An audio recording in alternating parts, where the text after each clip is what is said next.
আসসালামু আলাইকুম আরহামাতুল্লাহ। সম্মানিত দিনী ভাই ও বোনেরা, আজকে আমি যে ভিডিওটি তোমাদের সামনে নিয়ে এসেছি, ভিডিওটি হচ্ছে অকাল মৃত্যু শিশুরা হবে নাজাতের উপায়। এই অকাল মৃত্যু শিশুদের নিয়ে আল্লাহ পাক এবং আমাদের রাসূল সাল্লাল্লাহু আলাইহি সাল্লাম কোরআন ও হাদিসে কি বলেছেন সেটা আমি তোমাদেরকে খুব সুন্দরভাবে বুঝিয়ে দিব এবং হাদিস ও কোরআনের আলোকে। তাই প্রিয় ভাই ও বোনেরা, যারা এখনও আমার চ্যানেলটিকে সাবস্ক্রাইব করনি, একটা সাবস্ক্রাইব করবে, লাইক ও কমেন্ট করে পাশে থাকবে। হজরত মুয়াজ ইবনে জাবাল রাদিয়াল্লাহু আনহু এর বরাতে একটা সুন্দর হাদিস পাওয়া যায়। নবী করিম সাল্লাল্লাহু আলাইহি সাল্লাম বলেছেন, সেই সত্তার শপথ যার হাতে আমার প্রাণ, গর্ভপাত হওয়া সন্তানের মা তাতে সওয়াব আশা করলে ওই সন্তান নিজের নাভির উচ্চতাকে টেনে জান্নাতে নিয়ে যাবে। অর্থাৎ যে সকল মাদের গর্ভ অবস্থায় মৃত্যুবরণ করেছে, বা যে সকল মারা পেটে সন্তান মারা গিয়েছে, গর্ভ অবস্থায় বাচ্চা বেঁচে আছে কিংবা মা মারা গিয়েছে, এমনও হতে পারে যে বাচ্চা মারা গিয়েছে মা বেঁচে রয়েছে, এমন হয়ে থাকে, সে সকল সন্তানরা জান্নাতে তাদের পিতামাতাকে নিয়ে যাবে। এটা হাদিসে 1609 নম্বর আয়াতে বলা হয়েছে। প্রাপ্তবয়স্ক হওয়ার আগেই যারা মারা গেছে, অর্থাৎ যারা অকাল মৃত্যু, শেষ বিচারের দিন বাবা মায়ের সুপারিশের জন্য সেই সব শিশুরাও তাদের সুপারিশ করবে এবং সেই সব শিশুরা আল্লাহর কাছে তাদের বাবা মাকে জান্নাতে নিয়ে যাওয়ার জন্য আল্লাহর কাছে সুপারিশ করবে। এই প্রসঙ্গে রাসূল সাল্লাল্লাহু আলাইহি সাল্লাম বলেছেন, বিচার দিবসে আল্লাহ এসব শিশুদের বলবেন, তোমরা সবাই জান্নাতে প্রবেশ করো।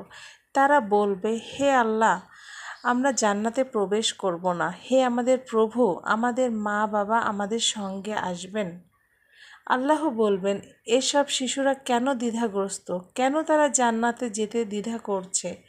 তখন এসব শিশুরা মা বাবাকেও তাদের সঙ্গে জান্নাতে নিয়ে যাওয়ার জন্য আবদার করবে।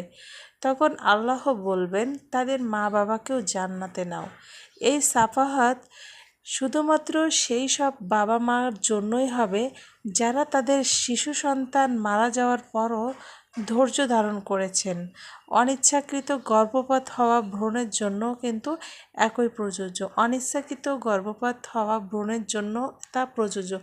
এইটুকু বলতে বোঝানো হয়েছে, অনেকেই আছে যে পেটে ইচ্ছাকৃতভাবেই অনিচ্ছাকৃতভাবে বাচ্চা কনসেপ্ট করছে, কিন্তু সে বাচ্চাকে পৃথিবীতে আসতে দেয়নি, সে বাচ্চাটাকে অ্যাবর্শন করে ফেলছে, নষ্ট করে ফেলছে। সে সকল বাবা মা কিন্তু তাদের সন্তানের জন্য জান্নাতে যেতে পারবে না, কারণ তারা ইচ্ছাকৃতভাবে ভ্রূণকে নষ্ট করেছে। এবং যারা ইচ্ছাকৃতভাবে করে নাই, অনিচ্ছাকৃতভাবে বাচ্চাটা অ্যাবর্শন হয়ে গেছে, নষ্ট হয়ে গেছে, সে সকল পিতামাতাও কিন্তু জান্নাতে প্রবেশ করবে শুধু ওই বাচ্চার, ওই সন্তানের সুপারিশের জন্য। যারা ভ্রূণ বা শিশু সন্তানের মৃত্যুর কঠিন পরীক্ষা এবং কষ্টের মধ্য দিয়ে যাচ্ছেন, আল্লাহ তাদের সবার কষ্টকে সহজ করে দেন। প্রিয় ভাই ও বোনেরা, এই ভিডিও থেকে আমরা এটাই বুঝলাম যে যারা তাদের শিশু সন্তান অল্প বয়স প্রাপ্তবয়স্ক যারা হয়নি, যারা এখনও অপ্রাপ্তবয়স্ক, তারা যদি মারা যাওয়ার পরে আল্লাহর কাছে যদি ওই সকল পিতামাতা কোনো অভিযোগ না করে, এমন অনেকেই আছে আমাদের আশেপাশে যে সন্তান মারা গেলে আমরা আল্লাহকে অনেকভাবে অভিযোগ করে থাকি, দোষারোপ করে থাকি, ওই সকল মা বাবা জান্নাতে যাবে না। কিন্তু যারা তাদের সন্তান মারা যাওয়ার পরে ধৈর্য ধারণ করে থাকে, আল্লাহ পাকের উপর তাওয়াক্কুল করে থাকে, তাদের সন্তানের সুপারিশেই সেই সকল পিতামাতা কিন্তু জান্নাতে যাবে। তাই প্রিয় ভাই বোনেরা, আমরা কেউ ইচ্ছাকৃতভাবে আমাদের নিজের সন্তানকে নষ্ট করব না, নিজের সন্তানকে মেরে ফেলব না। আজকের ভিডিওটি এই পর্যন্তই। ভালো লাগলে লাইক, কমেন্ট, সাবস্ক্রাইব করবেন। আসসালামু আলাইকুম আ রহমতুল্লাহি আবরাকাতুহু।